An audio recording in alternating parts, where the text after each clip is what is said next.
শ্ৰদ্ধাঞ্জলি অনুষ্ঠানত অংশগ্ৰহণ কৰিব লাগিব। এই কথাটো ভাবিব নোৱাৰা এটা কথা, খুব কষ্টৰ কাম এইটো। আৰু সদৌসম ছাত্ৰ সন্থাৰ সদস্যসকলৰ দুটা পৰিয়াল, এটা নিজৰ মা দেউতা বাই ভনী এইটোলে এটা পৰিয়াল, এটা বৃহত্তৰ সদৌসম ছাত্ৰ সন্থাৰ পৰিয়াল। আৰু ছাত্ৰ সন্থাৰ প্ৰত্যেকজন সদস্যই নিজৰ পৰিয়ালক যিমান সময় দিয়ে, বৃহত্তৰ সদৌসম ছাত্ৰ সন্থাৰ পৰিয়ালটোক বেছিকৈ সময় দিয়ে।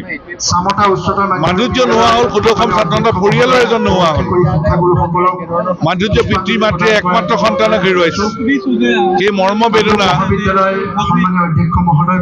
শেষ কৰিব নোৱাৰি, শেষ কৰিব নোৱাৰা এটা কথা। কিন্তু আমি এই শ্ৰদ্ধাঞ্জলি অনুষ্ঠানত এটা কথাই ক'ব খোজো যে মাধুৰ্যৰ পিতৃ মাতৃৰ সৈতে সদৌসম ছাত্ৰ সন্থাৰ পৰিয়ালৰ প্ৰত্যেকজনেই এজন হিচাপে আমি আগবাঢ়ি যাম। আৰু যিটো ঘটনা হ'ল, ভনীয়েকৰ ৰক্ষা কৰিবলৈ যাওঁতে মাধুৰ্যই প্ৰাণ বিসৰ্জন দিবলগীয়া হ'ল।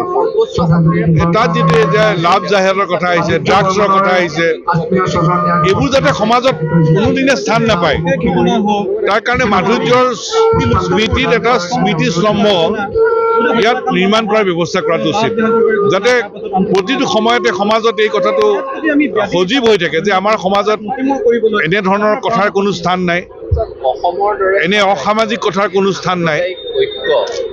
এই কথাটোক লৈ সদায় যাতে ৰাইজ যাতে সজাগ হৈ থাকে, সচেতন হৈ থাকে, তাৰ কাৰণে এটা স্মৃতিস্তম্ভ ইয়াত নিৰ্মাণ কৰাটো অত্যন্ত প্ৰয়োজন।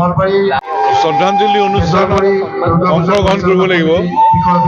এই কথাটো ভাবিব নোৱাৰা এটা কথা, খুব কষ্টৰ কাম এইটো। আৰু সদৌসম ছাত্ৰ সন্থাৰ সদস্যসকলৰ দুটা পৰিয়াল, এটা নিজৰ মা দেউতা বাই ভনী এইটোলে এটা পৰিয়াল, এটা বৃহত্তৰ সদৌসম ছাত্ৰ সন্থাৰ পৰিয়াল। আৰু ছাত্ৰ সন্থাৰ প্ৰত্যেকজন সদস্যই নিজৰ পৰিয়ালক যিমান সময় দিয়ে, বৃহত্তৰ সদৌসম ছাত্ৰ সন্থাৰ পৰিয়ালটোক বেছিকৈ সময় দিয়ে। মাধুৰ্য নোহোৱা হ'ল, সদৌসম ছাত্ৰ সন্থাৰ পৰিয়ালৰ এজন নোহোৱা হ'ল। মাধুৰ্য পিতৃ মাতৃয়ে একমাত্ৰ সন্তানক হেৰুৱাইছে। সেই মৰ্ম বেদনা শেষ কৰিব নোৱাৰি, শেষ কৰিব নোৱাৰা এটা কথা। কিন্তু আমি এই শ্ৰদ্ধাঞ্জলি অনুষ্ঠানত এটা কথাই ক'ব খোজো যে মাধুৰ্যৰ পিতৃ মাতৃৰ সৈতে সদৌসম ছাত্ৰ সন্থাৰ পৰিয়ালৰ প্ৰত্যেকজনেই এজন হিচাপে আমি আগবাঢ়ি যাম। আৰু যিটো ঘটনা হ'ল, ভনীয়েকৰ ৰক্ষা কৰিবলৈ যাওঁতে মাধুৰ্যই প্ৰাণ বিসৰ্জন দিবলগীয়া হ'ল।